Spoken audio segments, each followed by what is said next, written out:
Bismillahirrahmanirrahim. Assalamualaikum warahmatullahi wabarakatuh. Waalaikumsalam warahmatullahi wabarakatuh. Alhamdulillah nahmaduhu wa nasta'inuhu wa nastaghfiruh wa na'udzu billahi min shururi anfusina wa min sayyiati a'malina may yahdihillahu fala mudilla lahu wa may yudlil fala hadiya lahu. Asyhadu an la ilaha illallah wahdahu la syarika lahu wa asyhadu anna Muhammadan abduhu wa rasuluhu alladzi la nabiyya wa la rasula ba'dah. Allahumma salli wa sallim wa karim wa barik ala nabiyyina asyrafil anbiya'i wal mursalin nabiyina karim Muhammad wa ala alihi wa sahbihi wa man ihtada bi sunnati wa hudahu wa amma ba'du.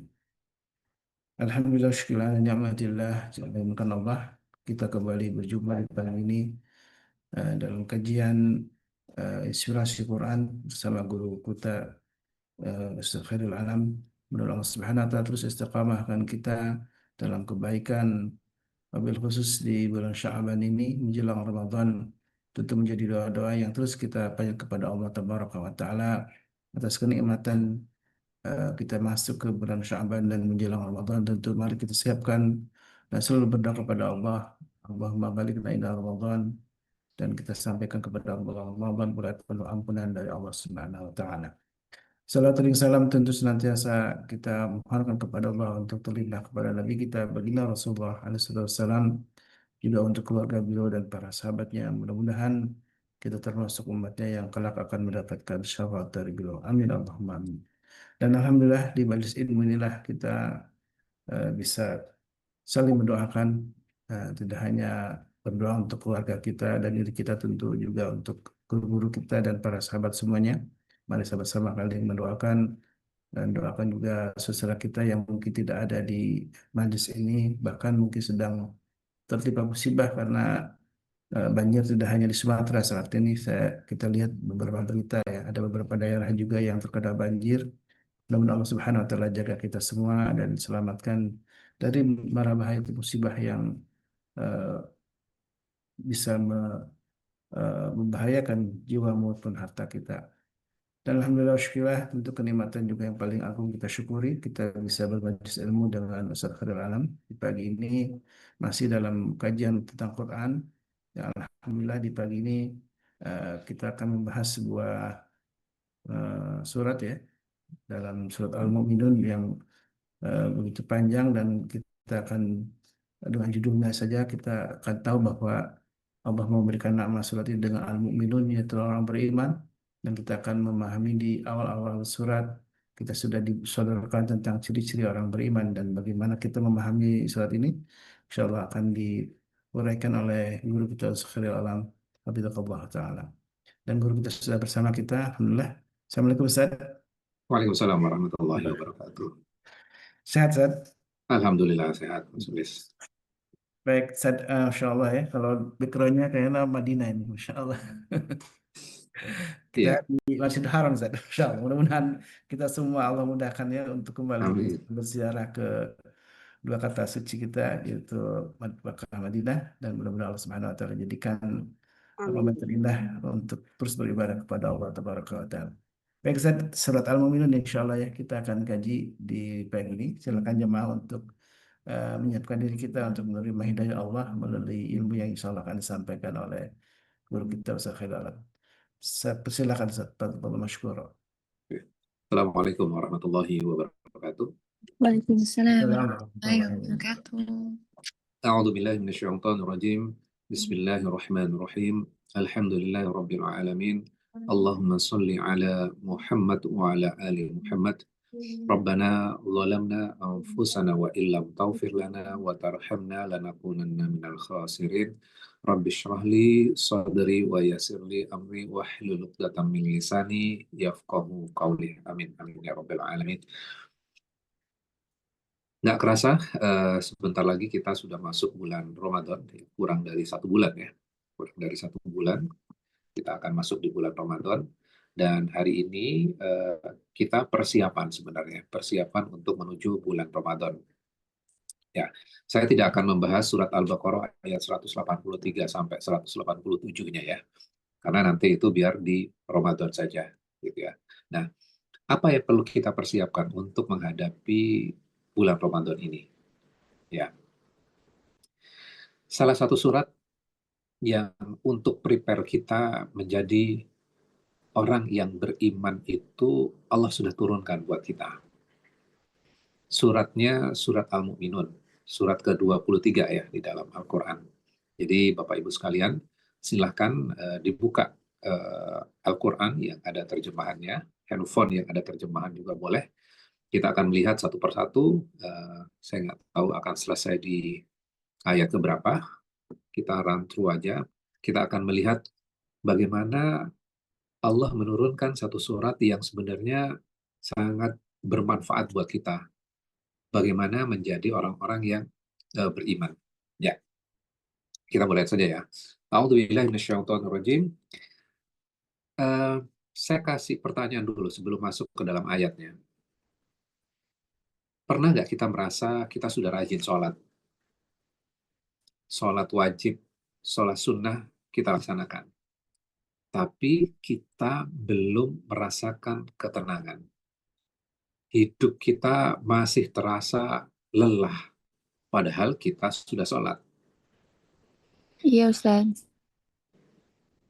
Oke. Kenapa sih itu terjadi gitu ya? Pikiran kita penuh, kemudian hati kita sempit, dan tenang itu terasa seperti sebentar saja. Kita memperoleh ketenangan itu ya cuma sesaat, habis itu hati udah nggak tenang lagi. Maka Allah jawab semuanya itu melalui surat Al-Mu'minun ya. Ayat pertama. A'udzubillahi minasyaitonirrajim. Qad aflahal mu'minun. Sungguh beruntung orang-orang yang beriman. Ya. Jadi tidak ada keraguan, orang-orang beriman itu telah beruntung. Ya. Bentuk ini adalah menegaskan orang beriman itu sudah beruntung. Nah, kemudian timbul pertanyaan gini, apakah semua orang beriman pasti beruntung? Siapa orang beriman yang beruntung itu? Maka Allah jawab di ayat kedua, siapa orang-orang yang beriman yang beruntung itu? Alladzina hum fi salatihim khashi'un. Siapa orang-orang yang beruntung itu? Silakan ada yang baca Orang yang terjemahan. khusyuk dalam sholatnya. Ya, jadi ternyata orang yang beruntung itu adalah orang yang khusyuk dalam sholatnya. Jadi kalau kita baca Al-Quran, kita belajar Quran, kan Allah memberikan statement di ayat pertama, sesungguhnya orang-orang beriman beruntung. Kemudian kita bertanya kan, siapa orang-orang beriman itu? Nah, ketika ada ayat setelahnya, ada kata alladzi. Alladzi itu adalah, yaitu orang-orang yang, kalau diterjemahkan dalam bahasa Indonesia ya. Alladzina hum, yaitu orang-orang yang. Jadi menjelaskan alladzi itu. Jadi dia nggak bisa berdiri sendiri, dia akan berkorelasi dengan ayat sebelumnya. Siapa orang-orang beruntung itu adalah orang-orang yang khusyuk dalam sholatnya. Nah, kemudian pertanyaan lagi, apakah kita sudah khusyuk dalam sholat kita? Belum.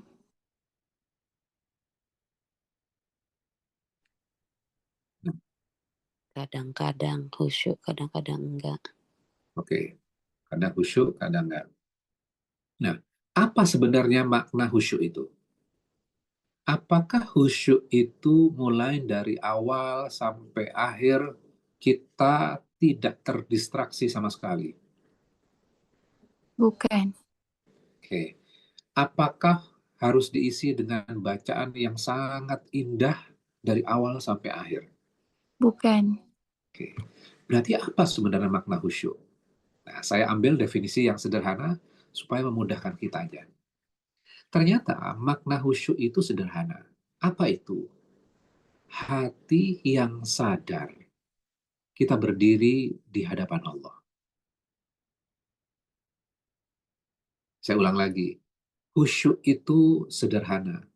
Khusyuk itu adalah hati yang sadar bahwa kita sedang berdiri di hadapan Allah.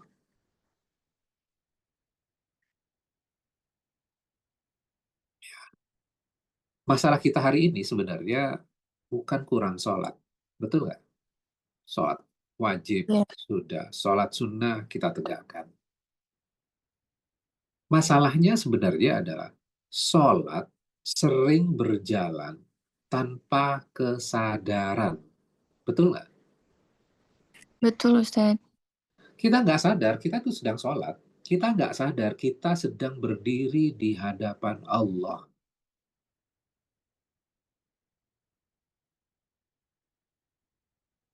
Badan kita berdiri di atas sajadah. Tapi hati kita masih di luar. Betul nggak? Iya. Pikiran kita masih di masalah. Pikiran dan hati kita masih di urusan dunia. Kemudian timbul pertanyaan, kalau seperti itu, apa resikonya?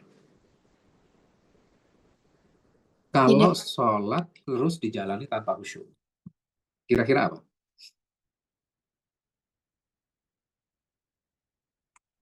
nggak tenang. Ya, sholatnya tetap sah, tapi tidak mengubah banyak pada diri kita. Kita tetap mudah marah, kita cemas, kita nggak tenang, dan kita cepat lelah secara batin. Karena sholat kita kosong. Ya, kadang kita sholatnya 4 rakaat, sholat duhur. Tapi bisa jadi 3 rakaat, atau bisa jadi 5 rakaat. Betul nggak? Kenapa itu terjadi? Karena hati kita nggak hadir. Ya.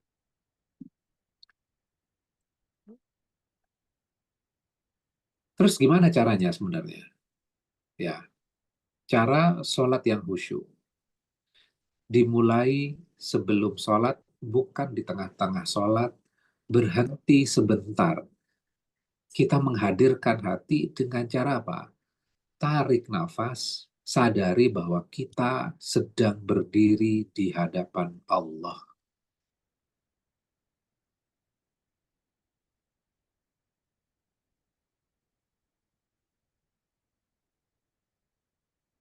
Ya, jadi caranya sebenarnya sederhana. Gimana cara menghadirkan hati, gitu ya? Ya tarik nafas, supaya kita sadar kita benar-benar berdiri di hadapan Allah. Nah, kemudian gini, kalau khusyuk itu adalah hadirnya hati di hadapan Allah, maka pertanyaan sederhananya adalah, kenapa sih hati kita tuh sering sulit hadir? Ada yang bisa jawab nggak? Fokusnya sama dunia. Ya, lihat ayat ketiga sekarang. وَالَّذِينَ هُمْ عَنِ اللَّغْوِ مُعْرِضُونَ. Dan orang-orang yang menjauhkan diri dari perbuatan dan perkataan yang sia-sia. Perhatikan ya, ketika ada satu ayat diawali dengan kata wa, kalau diterjemahkan dalam bahasa Indonesia itu adalah dan. Artinya ayat itu pun nggak bisa berdiri sendiri. Dia harus berkorelasi atau nyambung dengan ayat sebelumnya. Tentang sholat khusyuk. Tentang orang yang beruntung. Nah, ketika kita membaca ayat ini, walladzina hum 'anil lagwi mu'ridun, di sini kita mulai paham. Masalah khusyuk dalam sholat itu ternyata bukan hanya sekedar di atas sajadah, tapi di cara kita menjalani hidup sehari-hari.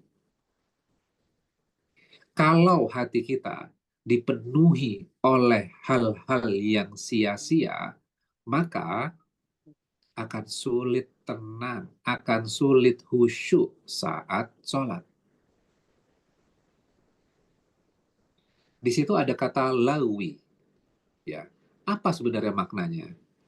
Itu nggak selalu mengacu kepada dosa besar. Lawu, lal, itu maknanya sebenarnya adalah entertainment. Apa itu entertainment?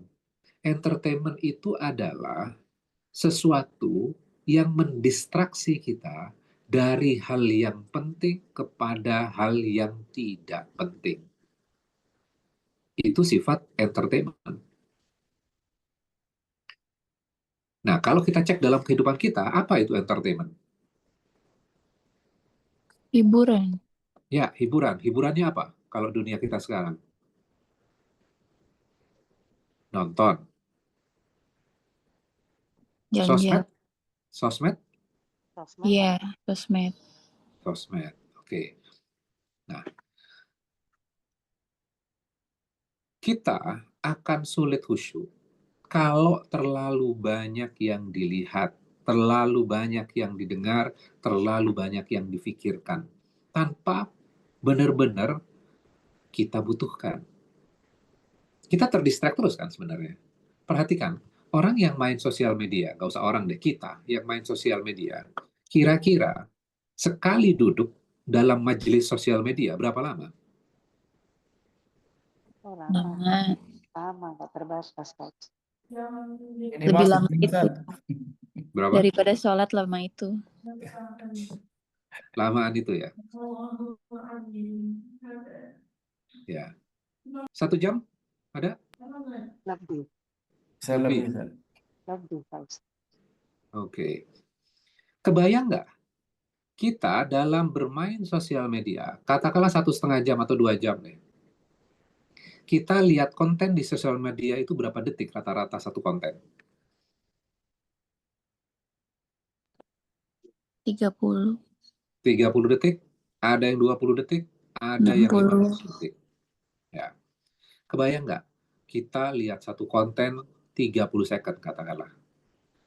Masuk lagi ke kepala kita 30 second lagi. Belum sempat mencerna, masuk lagi konten baru. Kebanyakan di kepala. Akhirnya apa? Otak kita dipenuhi dengan konten-konten yang belum sempat kita proses. Akhirnya apa yang terjadi? Lelah otak kita. Badan kita juga merasa lelah. Makanya perhatikan, setelah kita 1,5 jam tadi bermain sosial media, merasakan kecapean nggak?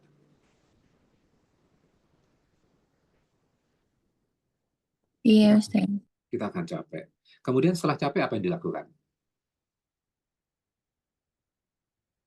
Handphonenya ditaruh, saya capek, saya lelah, saya mau istirahat. Handphone ditaruh, betul nggak? Iya, betul. Kemudian habis itu nggak ngapa-ngapain, istirahat. Setelah istirahat sebentar, kemudian kita berpikir, loh kok saya nggak ngapa-ngapain? Saya mau ngapa-ngapain? Apa yang terjadi berikutnya? Makanan. Handphonenya diambil lagi, mulai Diambil lagi. scrolling lagi. Betul nggak? Iya, betul sekali. Betul.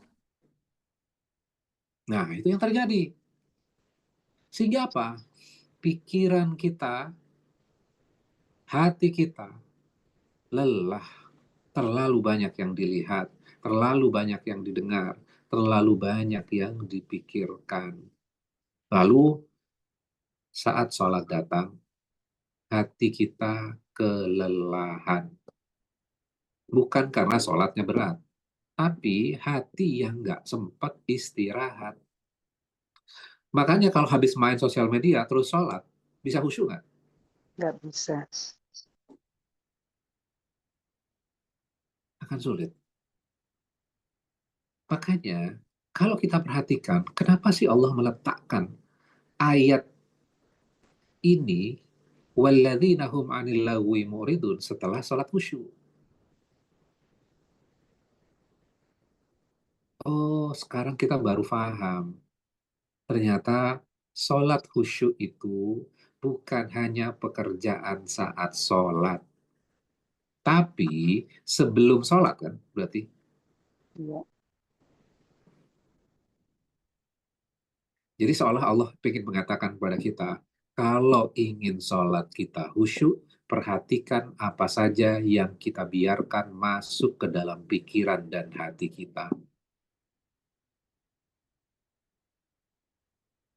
Hidup, kalau dipenuhi dengan yang mendistraksi kita, akan melahirkan sholat yang tergesa-gesa. Maka, dari ayat ini kita bisa belajar. Begitupun sebaliknya. Orang yang belajar menjauh dari hal-hal yang sia-sia, pelan-pelan hatinya jadi ringan. Dan di saat berdiri sholat di hadapan Allah, hatinya mudah hadir. Maka khusyuk bukan cuma urusan sholat, tapi urusan memilih mana yang layak mendominasi pikiran dan hati kita. Karena kalau hati kita dibiarkan sibuk dengan hal-hal yang tidak penting, maka berikutnya adalah hati akan kesulitan merasakan yang paling penting.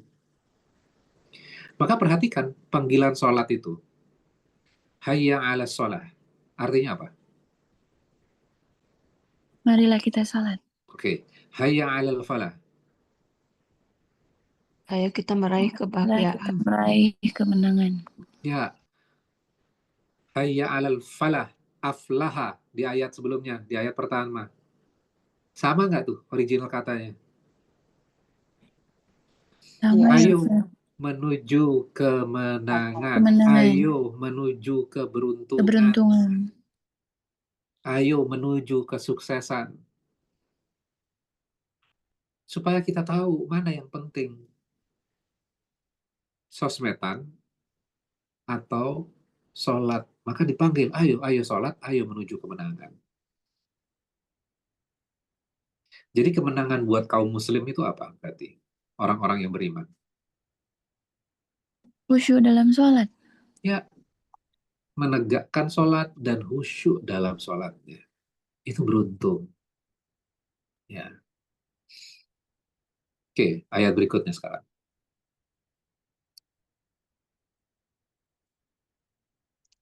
Walladzina hum lizzakati fa'ilun. Dan orang-orang yang menunaikan zakatnya. Diawali dengan apa? Wa, dan orang-orang yang menunaikan zakatnya. Berarti ada hubungannya nggak dengan ayat-ayat sebelumnya? ada. Ada. Ada. Kita mengira bahwa ini kan urusan zakat. Urusan zakat kan cuma urusan harta. Ya kan? Padahal zakat itu sebenarnya urusan hati.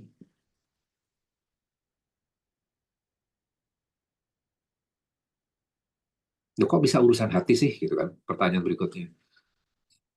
Zakat itu bukan sekedar urusan memberi. Zakat itu artinya sebenarnya adalah membersihkan filosofinya. Membersihkan harta dari hak orang lain. Dan sebenarnya membersihkan hati dari rasa memiliki berlebihan. Kadang-kadang kan kita ikhtiar, kita usaha. Kemudian kita mendapatkan sesuatu. Kita merasa bahwa itu hasil kerja keras saya. Kan gitu kan? Akhirnya apa? Ini buat hidup saya. Kita merasa memiliki berlebihan. Banyak orang sulit sholat khusyuk bukan karena tidak tahu tata cara sholat, tapi karena hatinya terikat dengan dunia, terikat dengan harta. Dia nggak mau mengeluarkan zakatnya. Zakat itu meringankan hati kita. Karena kalau tidak, kita akan merasakan takut kehilangan. Kita takut kurang. Gimana ya tentang masa depan saya? Saya butuh ini untuk masa depan saya. Kalau saya berikan kepada orang lain, gimana kehidupan saya ke depannya?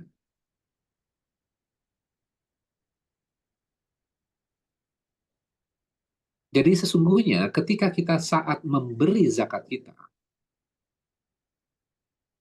kita harus pahamkan pada diri bahwa hidup saya tidak ditopang oleh harta, tapi oleh Allah.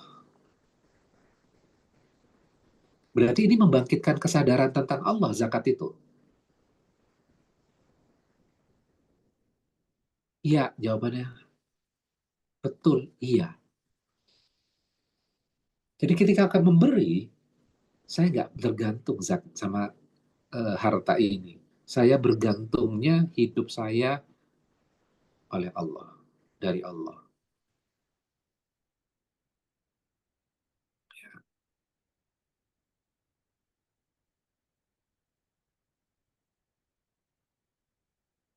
Itulah kenapa ayat ini kok bersandingan ya dengan tentang sholat. Sholat khusyuk, kemudian menjauhkan dari hal yang sia-sia, dan menunaikan zakat. Zakat mengajarkan kita melepas. Kalau hati masih kaku untuk menggenggam dan memegang dunia, sholat akan terasa berat. Saat hati kita mulai belajar memberi, pelan-pelan sholatnya jadi lapang. Kalau hatinya bersih, lebih mudah sholat dan lebih mudah khusyuk nggak ketika kita berdiri di hadapan Allah? Iya, Iya. Ustaz. Iya.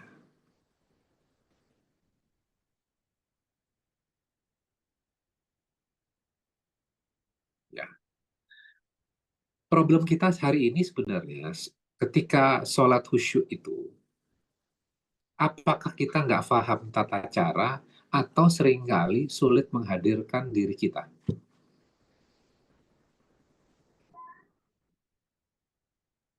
Sulit menghadirkan. Ya, dari kecil kita sudah belajar tata cara, betul nggak? Iya, Ustaz. Iya, betul. Fikihnya kita belajar sangat detail. Mau mulai sebelum sholatnya, usollinya kita hafal dari kecil. Ya. Habis itu mau takbirnya mau di sini, mau sampai di sini, ada yang letakkan di sini tangannya, tahiyatnya yang gini, atau kita bahas sangat detail semuanya. Tapi ada satu bagian yang seringkali ketinggalan. Ya, tata cara penting. Tapi jangan tinggalkan ini sholat sebenarnya adalah sholat itu maknanya terkoneksinya diri kita dengan Rob kita. Terkoneksinya kita dengan Rob kita berarti kita harus menghadirkan diri kita. Kita butuh kesadaran ketika sholat itu.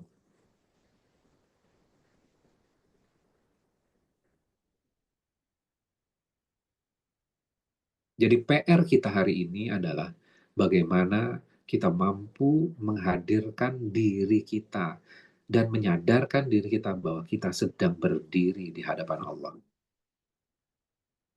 Coba kalau kita menghadap bos kita, kemudian kita asik main handphone sambil ngelamun misalnya. Layak nggak kita melakukan itu? Enggak. Enggak. Enggak. Kita sedang menghadap, bukan atasan. Kita sedang menghadap owner kita. Siapa owner kita? Allah. Kok bisa kita tidak bisa menghadirkan hati kita?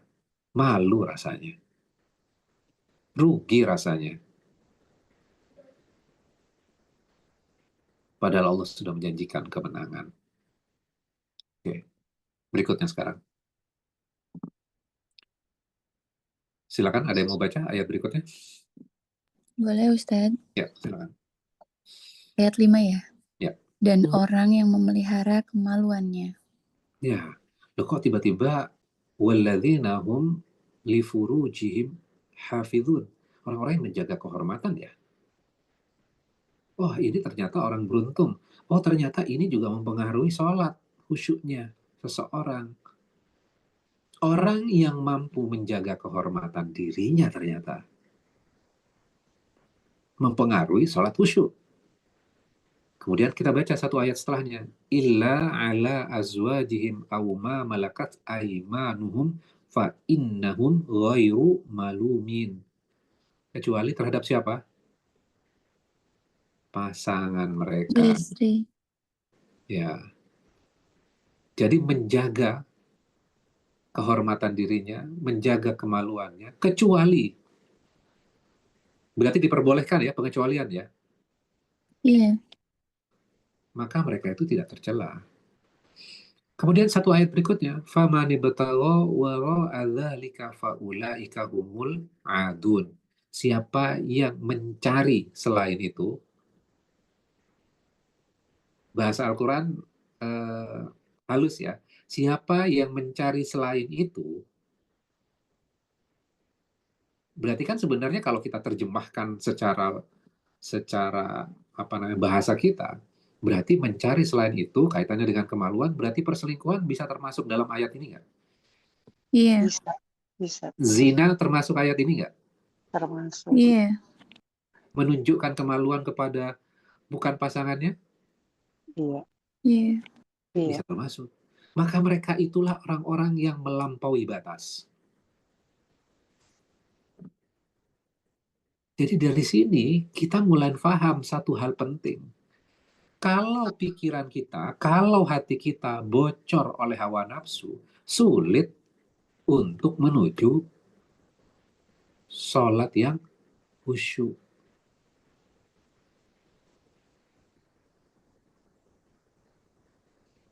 Kan banyak orang bertanya, kenapa sholat saya kering ya? Padahal jawabannya sederhana. Karena hati terlalu sering dibiarkan liar. Jadi kalau orang yang berselingkuh, sholatnya bisa khusyuk nggak? Enggak kali. Maka Allah berikan beberapa kondisi untuk menuju beruntung, untuk menuju sholat khusyuk. Ternyata PR-nya di luar sholat. Sekali lagi, terlalu banyak yang dilihat, terlalu banyak yang dinikmati, dan terlalu sedikit yang dijaga. Islam itu tidak mematikan naluri. Tadi kan dibolehkan terhadap pasangannya. Ya. Jadi Islam tidak mematikan naluri. Islam hanya mengarahkan. Jadi kalau ada bapak-bapaknya di luar, kemudian timbul hasratnya, maka boleh nggak pulang langsung menuju istrinya? Harus. Iya,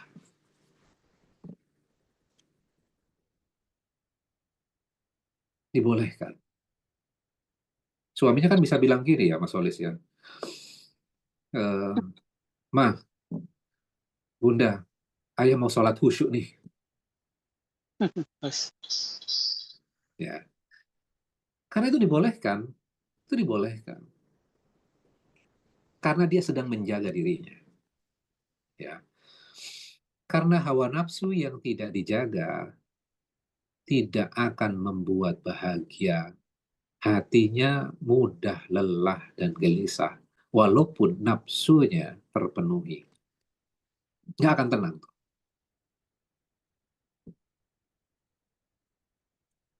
Dia akan gelisah. Ketika hatinya gelisah, sholatnya jadi berantakan.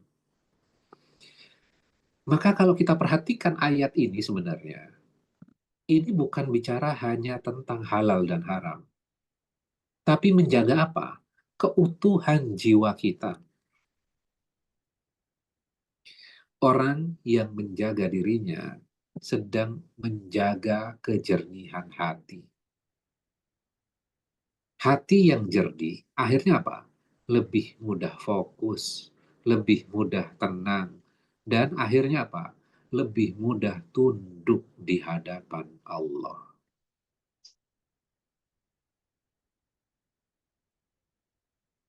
Berarti luar biasa ya surat Al-Mu'minun ini ya. Masya Allah, Ustaz.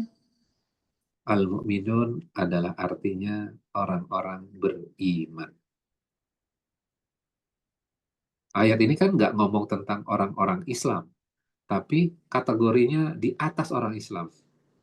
Kalau Islam kan baru awalnya saja. Bisa aja KTP-nya aja. Tapi kalau mau beriman, ini loh ciri-cirinya. Maka surat ini bermanfaat Kak untuk persiapan bulan Ramadan berarti. Sangat bermanfaat, Ustaz. Ya. Jadi kalau kita lihat rentetannya, sesungguhnya orang-orang beriman beruntung. Kemudian dijelaskan sholat khusyuk.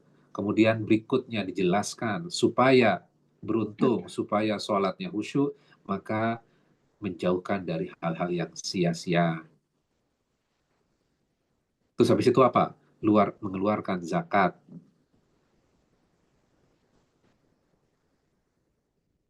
Kenapa itu menjadi sebuah eh, syarat atau kondisi? Karena sholat yang hidup butuh hati yang bersih dan diri yang dijaga.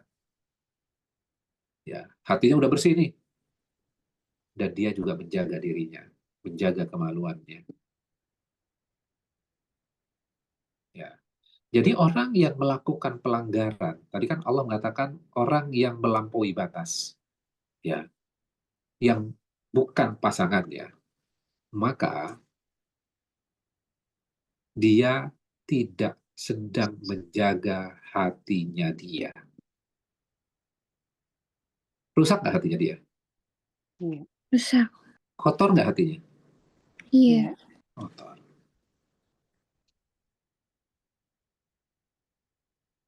Jadi melalui ayat ini kita belajar bahwa sebenarnya Allah ingin supaya hati kita tidak rusak. Karena hati yang rusak akan sulit kembali kepada Allah. Bisa nggak tobat? Bisa. Bisa. Bisa. Tapi energi yang dikeluarkan itu akan jauh lebih besar. Ya, oke. Berikutnya,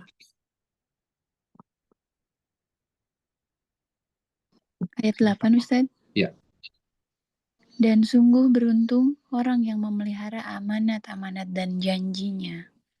Nah, kok tiba-tiba amanah ya? Jadi orang yang amanah, orang yang menjalankan amanah yang dititipkan kepada dia, amanahnya kan bisa macam-macam dalam pekerjaan, dalam lingkungan, dalam hubungan suami istri, amanah sebagai apa? Sebagai ayah, amanah sebagai anak, amanah sebagai menantu. Kalau dia amanah, maka dia beruntung. Berarti sekarang sudah berubah menjadi karakter nggak? Iya. Orang yang Sudah. beruntung itu. Iya, jadi udah jadi karakter. Jadi timbal balik, sholatnya membentuk karakter, karakternya membentuk sholat yang khusyuk.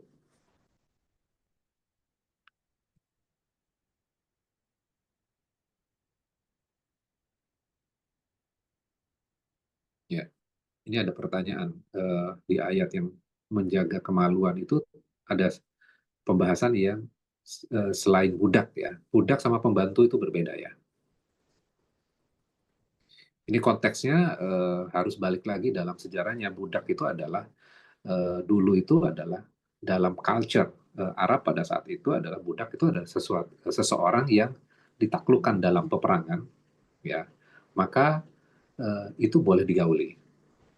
Makanya seringkali kan culture orang Indonesia kadang-kadang apa namanya ketika bekerja di Arab dan orang Arab memahami culture yang dulu padahal itu sudah tidak diperbolehkan, menganggap bahwa pembantu itu adalah budak, maka boleh digauli kan. Itu Iya. yang salah persepsi gitu ya. Ini tentang perbudakan, jadi beda case-nya ya. Oke, balik lagi. Jadi menjaga amanah, ya, menjaga amanah. Kemudian ayat berikutnya, Serta orang yang memelihara sholatnya. ya, loh kok bahas lagi tentang sholat ya? Apa bedanya kira-kira? Ulaika humul warithun. Ya, maaf, kelewat. Walladzina hum ala sholawatihim yuhafidhun. Serta orang-orang yang memelihara sholatnya. Ini tentang menegakkan waktu sholatnya. Ya, kalau yang di awal itu kualitas sholatnya. Dia memelihara sholatnya. dia tetap tegakkan itu sesibuk apapun dia. Oke, kira-kira itu tentang surat Al-Mu'minun, gambaran tentang orang-orang beriman eh, yang menjelaskan kepada kita harus lihat satu persatu, ya, karena orang-orang yang beruntung ini nantinya mereka itu adalah orang-orang yang mewarisi, ayat ke-10 ya. Kemudian akan mewarisi apa sebenarnya? Allazi nayarithunal firdaus. Orang-orang yang akan mewarisi apa? Surga, Surga Firdaus. Firdaus. Mereka itu fiha, di dalamnya khalidun. Mereka kekal. Kekal di dalam. Ya. Jadi orang-orang yang beruntung itu akan mendapatkan apa? Allah jelas mengatakan orang-orang itu akan mewarisi surga Firdaus. Ini loh konsepnya.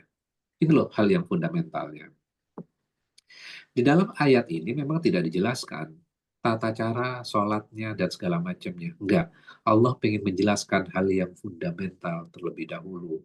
Berarti orang yang mewarisi surga Firdaus adalah orang-orang beriman. Orang-orang beriman, ya, syaratnya apa? Sholat khusyuk. Terus yang kedua apa? Menjauh dari hal-hal yang sia-sia. Terus apa lagi? Zakat. Zakat. Setelah zakat apa lagi? Memelihara kemaluan. Memelihara kemaluan. Kemudian berikutnya apa lagi?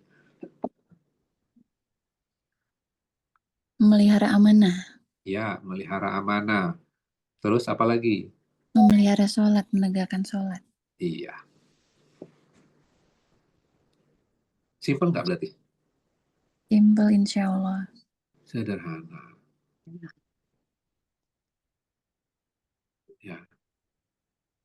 Ini jadi pegangan kita, al-mu'minun. Orang-orang yang beriman. Jadi, kalau nanti ada imam yang membacakan surat ini, kita sudah paham, oh ini menjelaskan tentang orang-orang yang beriman. Jadi, kita bisa terkoneksi dengan bacaan. Jadi, bukan hanya dengan keindahan bacaan imam untuk kita sholat khusyuk. Kadang-kadang kan sholat khusyuknya kita dipengaruhi oleh imam kan. Iya. Iya. Imamnya suaranya enak, tiba-tiba kita merasakan bisa khusyuk. Tapi kalau imamnya fales gitu ya, tiba-tiba kita nggak khusyuk. Padahal khusyuk itu tentang apa? Hati. Hati yang sadar. Hati yang sadar. Kadang-kadang hati kita sadarnya sama sebelah. Loh kok takbirnya dia gitu ya? Kok tahiyatnya kayak gitu ya? Kita fokus sama sebelah kita. Sholat menghadirkan diri kita, menyadarkan diri kita, kita sedang berdiri di hadapannya Allah.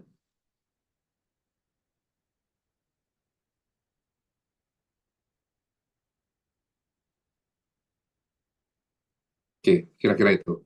Mudah-mudahan bermanfaat. Saya kembalikan lagi ke Mas Solis. Mohon maaf kalau ada yang kurang berkenan. Wabillahi taufiq wal hidayah. Wassalamualaikum warahmatullahi wabarakatuh. Waalaikumsalam warahmatullahi wabarakatuh. Alhamdulillah, syukurlah, jazakallah Dari khairan. tarbiyah Pak Ustaz. Ustaz Khairul Alam sudah memberikan satu penyadaran tentang betapa beruntungnya orang beriman, dan ada 6 ciri ya disebutkan dalam surat Al-Mu'minun. Di awal-awal surat sudah disebutkan siapakah mereka yang beruntung itu dan siapakah mereka yang beriman. Ini dua hal yang ternyata keterkaitannya sangat erat, dan syarat-syarat yang ada dalam ayat-ayat selanjutnya menjadi penentu apakah kita ini termasuk orang beriman atau tidak. Silakan, ini sudah tadi yang pertama resen Teh Nadia ya, terus langsung Bu Ida dan Bu Dina ya. Silakan Teh Nadia lebih awal. Ya, syukran Ustaz. Assalamualaikum warahmatullahi wabarakatuh. Waalaikumsalam warahmatullahi wabarakatuh. Ustaz, kembali saya ke pertanyaan mendasar tentang sholat. Apakah kategori khusyuk ini bisa dikatakan ketika kita di awal akan sholat, kita sadar berdiri di hadapan Allah. Dalam perjalanan sholat ini yang sebentar, terdistraksi dengan pikiran, kemudian kita perangin lagi, kita sadar lagi. Terus seperti itu dengan fluktuasi naik turun. Apakah itu bisa dikategorikan khusyuk, Ustadz? Sampai enggak, pada titiknya dia sadar lagi gitu. Syukron, Ustadz. Oke, pertanyaannya bagus. Sholat khusyuk, apakah tidak terdistraksi sama sekali? Ya, khusyuk itu kan sebenarnya tadi menghadirkan diri kita sedang berdiri di hadapan Allah. Ya, nah kemudian habis itu kita akan memasuki bacaan-bacaan sholat tuh. Oke, masuk step berikutnya. Sering nggak bacaan kita baca tanpa sadar? Iya, Ustadz, pernah. Kayak Alhamdulillah, tiba-tiba udah selesai aja. Iya, baru Nah, sadar. pada saat itu hatinya sadar nggak? Di akhir sadar. Oke, di akhir sadar. Artinya buat kita, itu kan merupakan sholat, itu kan perjuangan buat kita ya, untuk bisa menghadirkan hati secara kontinu. Kadang nggak Iya. sadar, dibalikin lagi sadar. Yang paling penting sebenarnya, kita sadar bahwa kita sedang nggak sadar, habis itu balik lagi.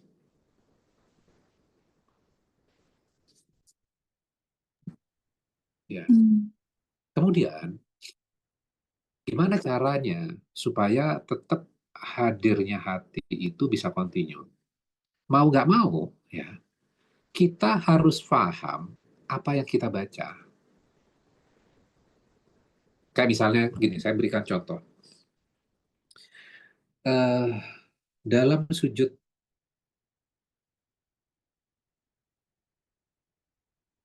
ketika kita habis sujud, kita duduk di antara dua sujud, kita baca doa nggak? baca. Iya, baca. Apa doanya?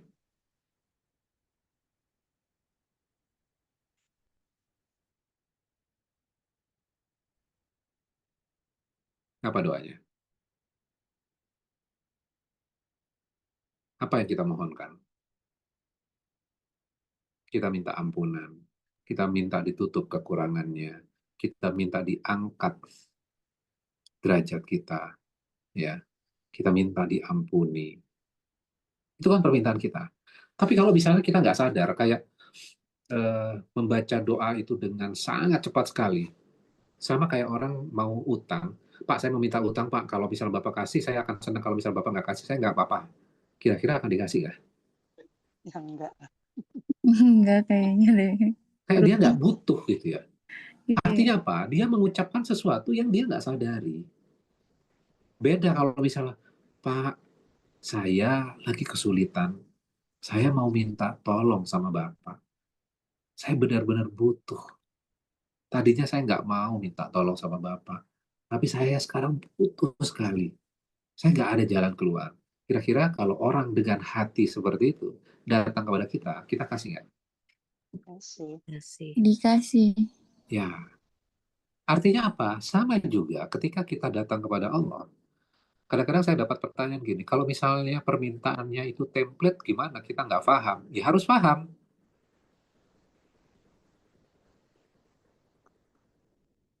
Tadi kan syaratnya sholat khusyuk itu hadirnya hati. Ya, awal kita sadar, saya menghadirkan hati saya sedang menghadap Engkau ya Allah. Terus habis itu kita membaca doa kan. Al-Fatihah itu ada doanya nggak? Ada. Ada. Ada pengakuan kita nggak?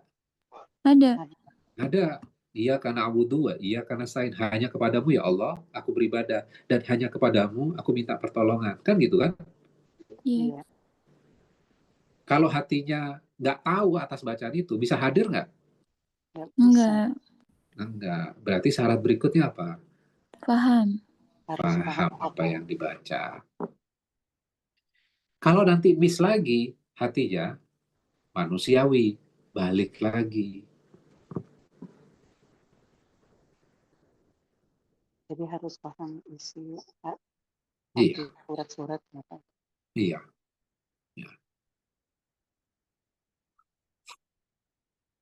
Tata cara sekali lagi penting, tapi jangan mengabaikan makna. Ya, kita bukan hanya sekedar mengejar syarat sahnya sholat. Ya, kadang orang fokus kepada syarat sahnya sholat, membahas secara detail, gitu, tapi melupakan hal yang fundamental. Fundamentalnya adalah sholat, maknanya terkoneksi dengan Rob kita.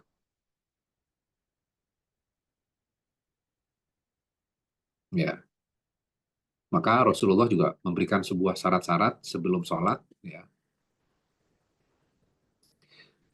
mungkin Bapak Ibu sekalian sering mendengarkan hadis ini, jika makan malam telah dihidangkan, itu riwayat Bukhari dan Muslim, maka makanlah dulu. Habis itu baru sholat. Artinya apa berarti? Dia khusus. Ya, jangan sholat sambil lapar berat. Apa? Nggak konsen. Ya, termasuk menahan buang air nggak? Iya. Iya. Iya.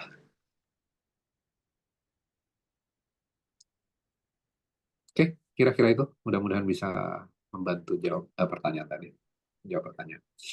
Baik, lanjut Bu Ida ya. Silakan. Terima kasih Ustaz. Assalamualaikum warahmatullahi wabarakatuh. Waalaikumsalam Waalaikumsalam warahmatullahi wabarakatuh. Lanjuti dengan sholat tadi.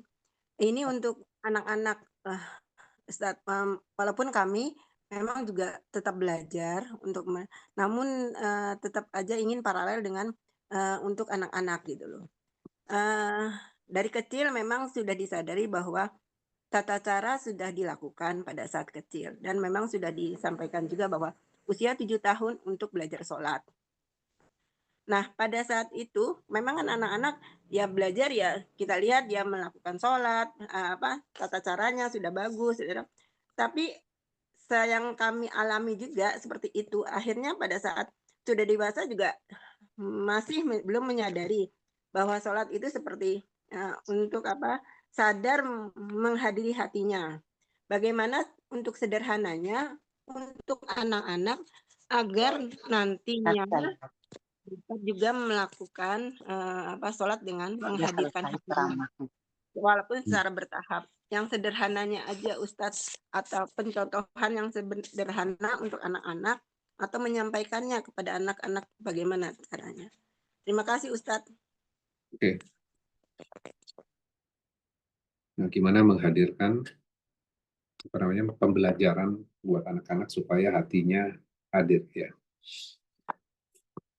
Nah, sebenarnya sama dengan pertanyaan kita ya, dan kita alami sebenarnya. Kita di tahap awal dulu ketika kecil gitu ya. Kita lebih sibuk belajar tata cara atau makna sebenarnya. Tata Ya, cara. tata cara. Akhirnya kita meraba-raba untuk sholat khusyuk kan setelah dewasa. Iya. Nah, pertanyaannya adalah, saya akan recall dari memorinya kita. Kapan kita merasakan sholat khusyuk?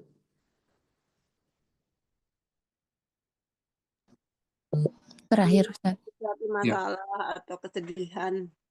Ya, kalau punya masalah, kalau punya kesedihan, sholatnya khusyuk. Iya. Maka Allah mendatangkan masalah, mendatangkan kesulitan itu supaya apa? Supaya bisa khusyuk. Supaya bisa khusyuk. Ya, artinya apa? Ketika kita butuh Allah, sholatnya khusyuk. Iya. Berarti cara untuk menghadirkan hati, kita harus membutuhkan Allah.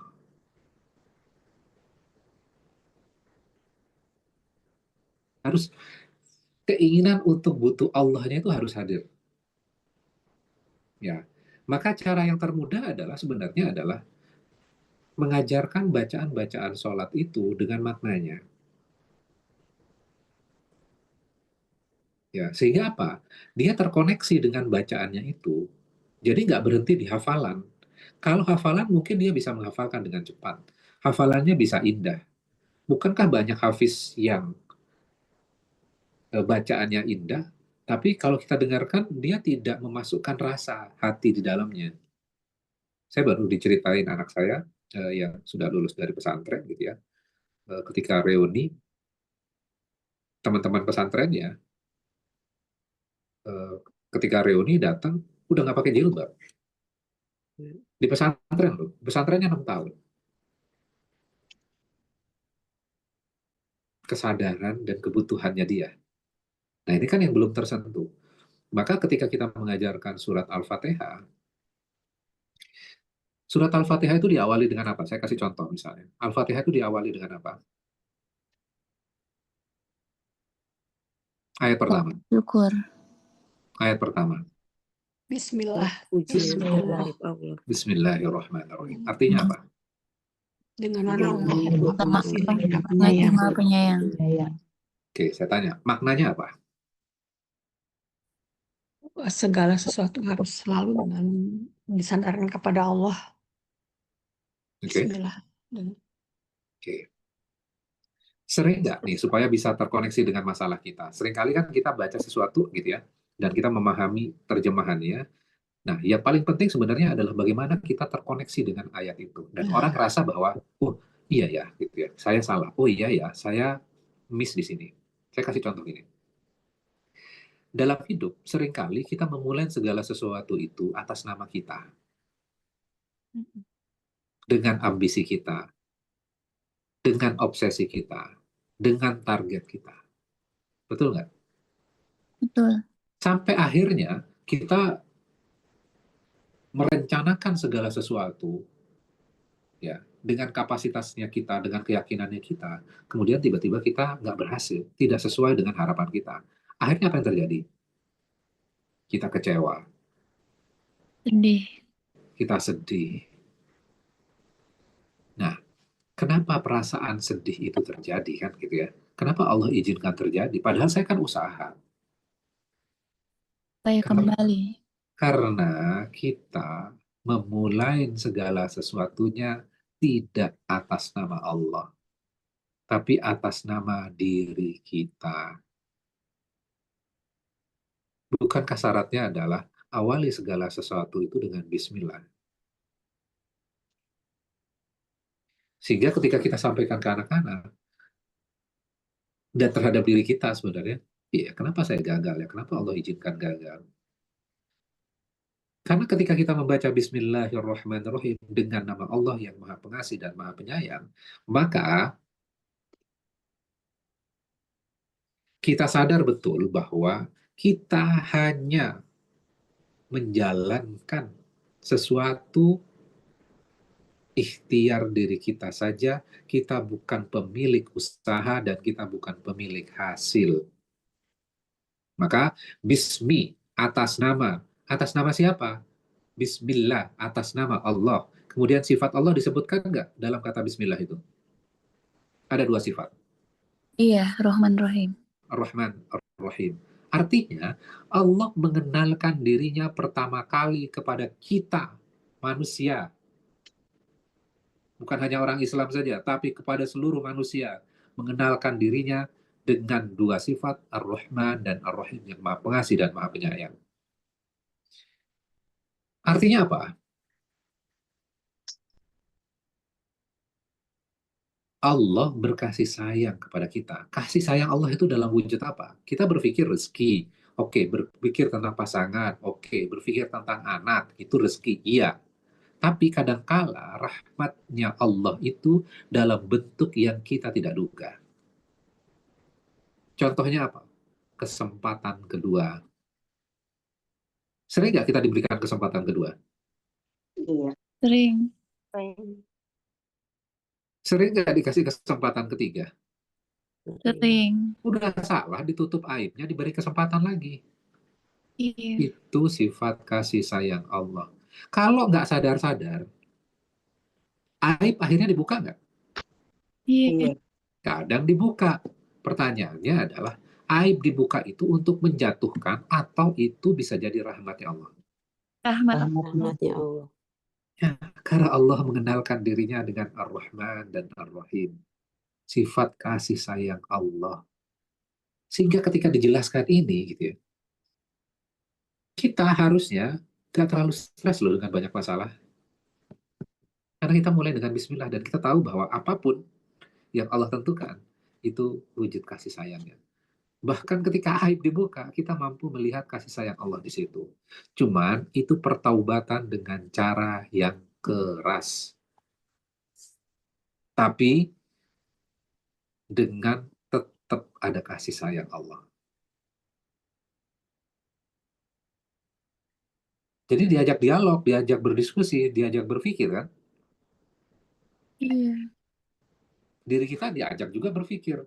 Jadi Islam itu bukan hanya doktrin, bukan doktrin saja. Kita diajak berpikir, berpikir, berpikir. Kalau dia berpikir, sadar nggak? Sadar. Kemungkinan sadarnya tinggi nggak? Iya. Iya. Dibandingkan dia hanya sekedar menghafal saja. PR kita hari ini bagaimana diri kita diajak berpikir melalui Al-Quran. Anak-anak kita juga diajak berpikir dengan Al-Quran. Jadi Al-Quran bukan berhenti di lisan dan bacaan saja, tapi harus punya impact pada diri kita. Kira-kira itu ya, Bu Diah ya. Jadi menanamkan iman itu memang yang lebih penting ya sejak ini ya Ustaz ya. Ya. Jadi ada dua istilah yang namanya iman sebelum Quran Ustaz ya. Jadi memang itu ya maknanya ketika Rasulullah pun mengajari para sahabat Nabi yang lebih dahulu itu memang imannya gitu ya yang dibentuk, bahkan ketika surat Makkiyah itu memang berisinya banyak tentang beriman kepada Allah ya, tentang keimanan gitu ya. Jadi ini menjadi PR juga untuk kita semua, bagaimana apakah sudah kita menanamkan tadi iman kepada anak-anak kita sejak dini gitu ya. Eh, apakah justru malah kita hanya banyak lebih fokus kepada tadi syariat ya, tasyri ya. Syariatnya, kemudian apa namanya, kalau Al-Quran juga bacaannya yang diperbagus bukan salah, tapi ada tadi yang diingatkan oleh Ustadz Khairil, justru seringkali kita lalai dalam menanamkan bagaimana iman itu, karena kalau sudah ada iman, syariatnya dengan mudah akan dilaksanakan dengan gitu ya sudah. Hmm. Ini jadi refleksi untuk kita juga ya, karena saya juga mengalami dulu memang lebih banyak fokusnya di tata cara sholat saat Ya. sholat, tapi mentadaburi Al-Fatihahnya itu baru-baru ini kita dapatkan kan sebenarnya setelah dewasa. Padahal usulnya di sejak kecil itulah yang kita tanamkan bagaimana anak-anak kita ini mentadaburi bacaan-bacaan yang dihafalnya gitu ya. Bukan sekedar hafal tapi tadi diingatkan juga harus memahami kata demi kata, kemudian bagaimana pemaknaannya. Dan anak-anak sebenarnya yakin saja bisa lebih mudah terkoneksi sebenarnya anak-anak ketimbang kita yang sudah sering terdistraksi dengan banyak hal. Kalau anak-anak sebenarnya masih polos ya, masih polos, mungkin malah justru lebih karena lebih murni, lebih bisa lebih ini apa namanya terkhusukan itu dengan tadi karena dilatih dengan tadi penamaan nilai iman itu ya. Ya. Baik, Teh Budina silakan. Baik, Ustaz Khalid. Assalamualaikum Ustaz Khairul. Assalamualaikum. Masya Allah gitu ya. Penjelasan tadi bikin diem. Jadi ingat gitu pesan ibu dulu gitu Ustadz. Gitu setiap kita mau pergi, setiap apa pasti yang diingatkan kan perihal sholat itu yang pertama. Dan yang kedua yang saya ingat sama pesan ibu itu, kamu mau bergaul sama siapa aja terserah gitu, siapapun itu terserah, tapi lihat sholatnya gitu.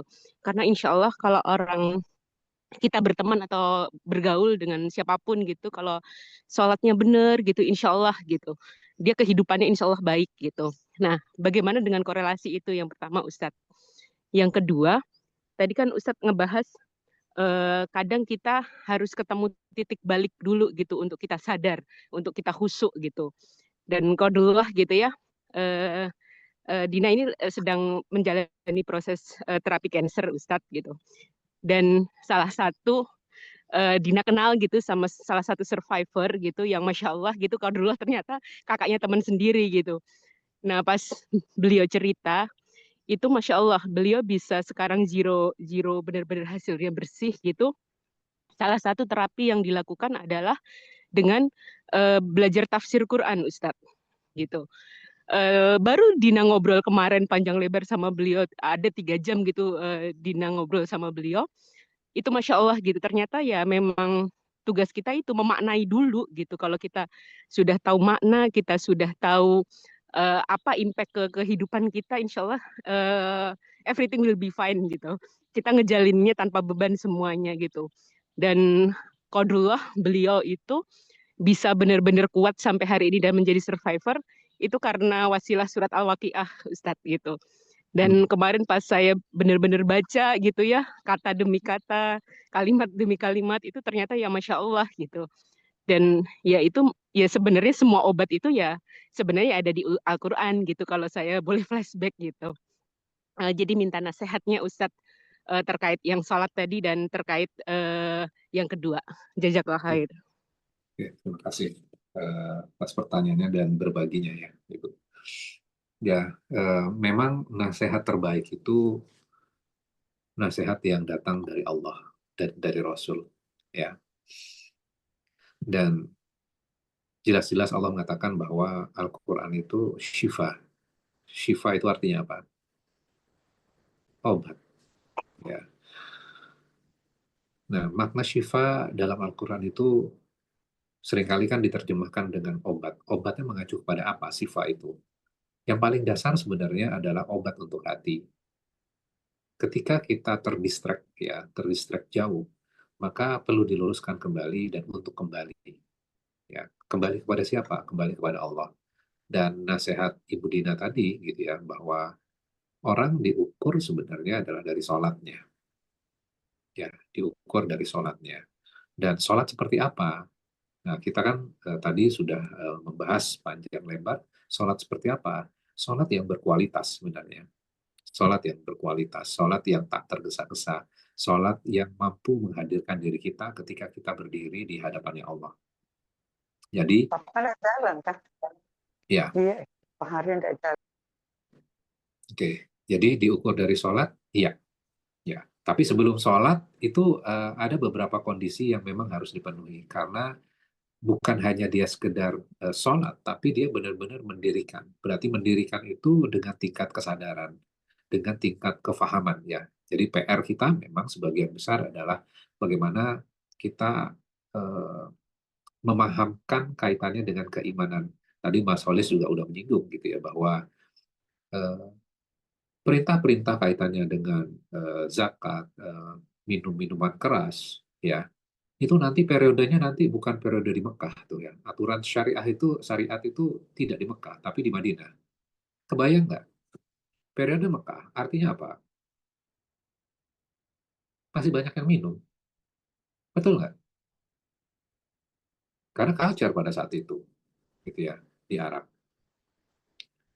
Tapi itu adalah statusnya adalah sahabat Nabi, gitu ya.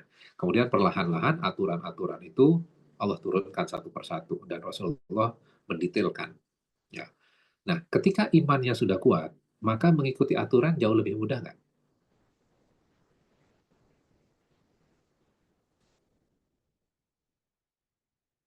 Iya, Ustaz. Lebih mudah ya. Lebih mudah, akan jauh lebih mudah, gitu ya. Kita fokusnya memang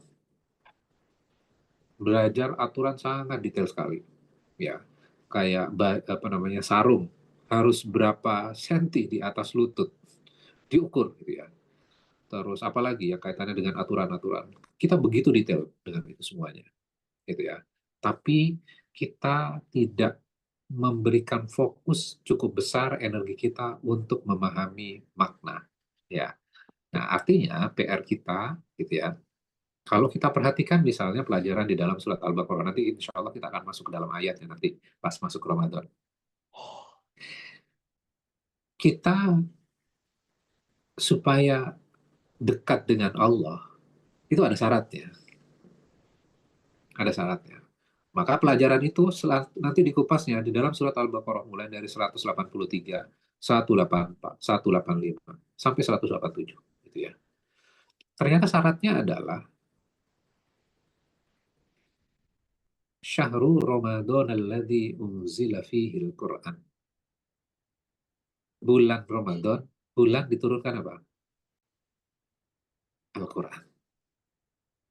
Jadi Ramadan itu identik dengan apa? Quran.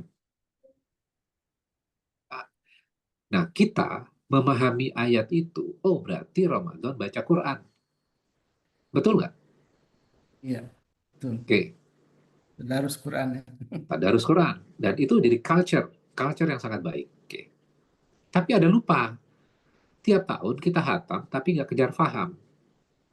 Sampai hari ini.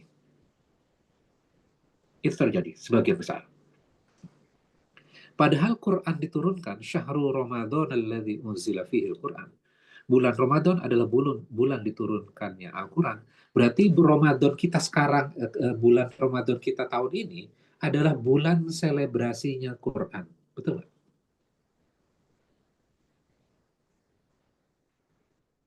Bulan selebrasinya Quran. Dan kita harus memahami maknanya.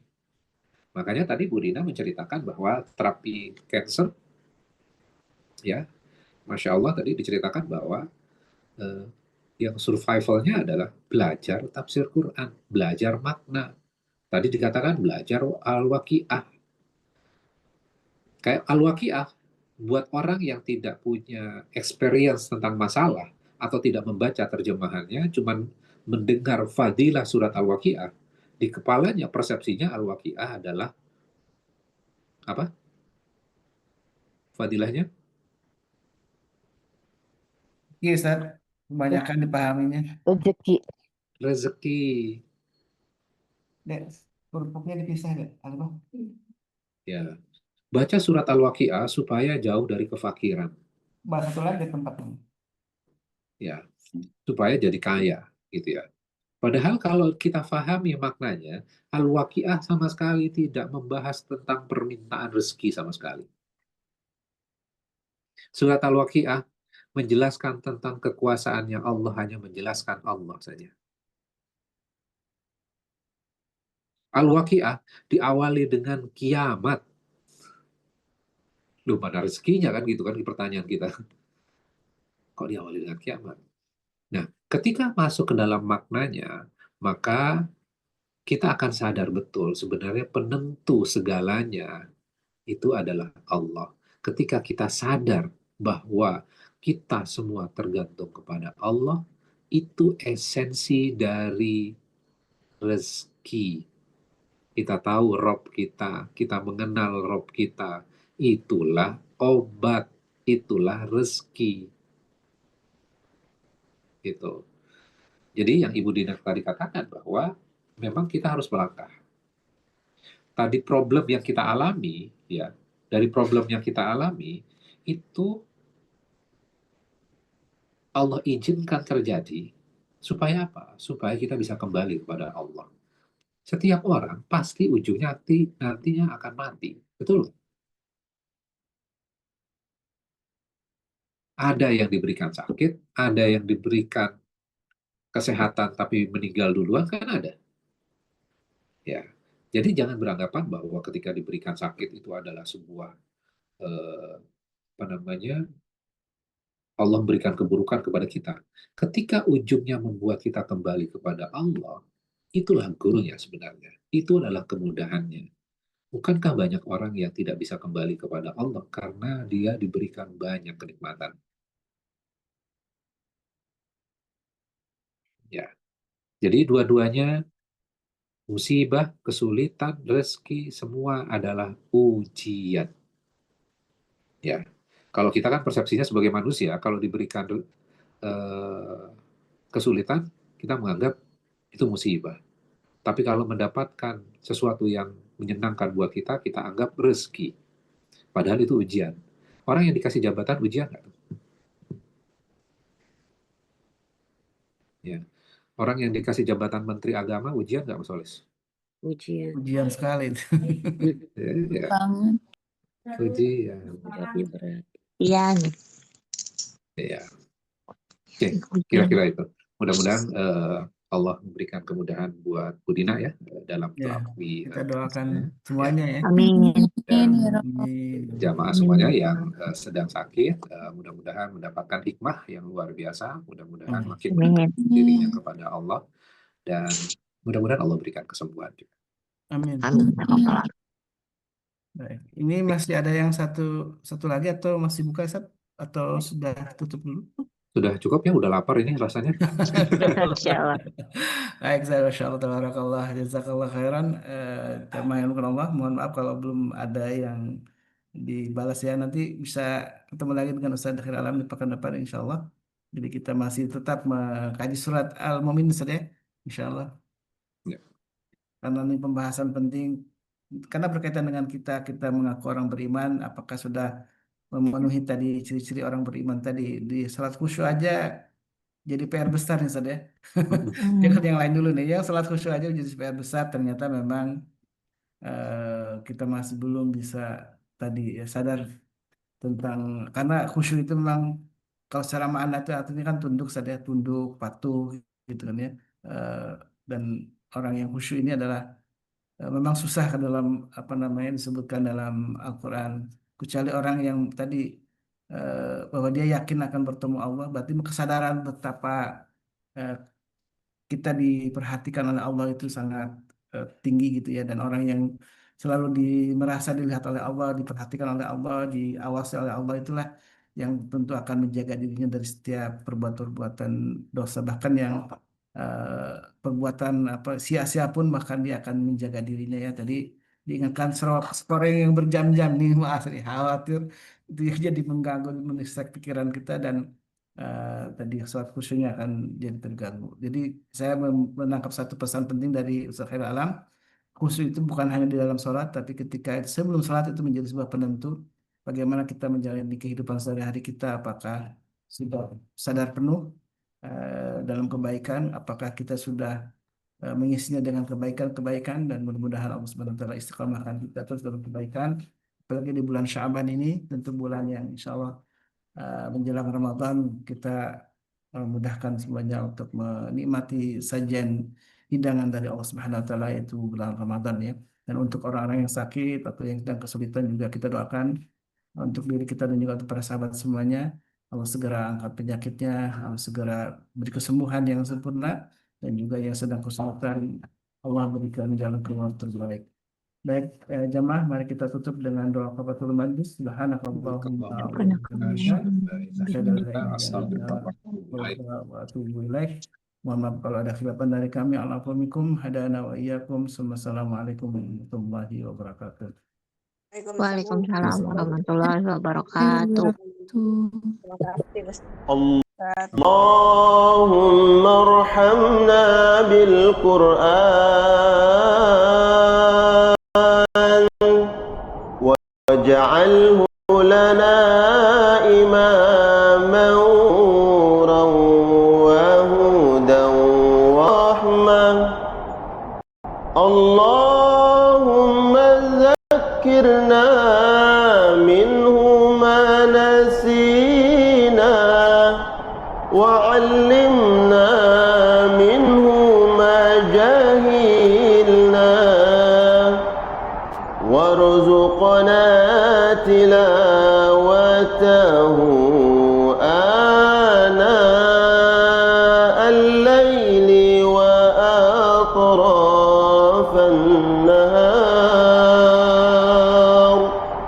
واجعله لنا حجة يا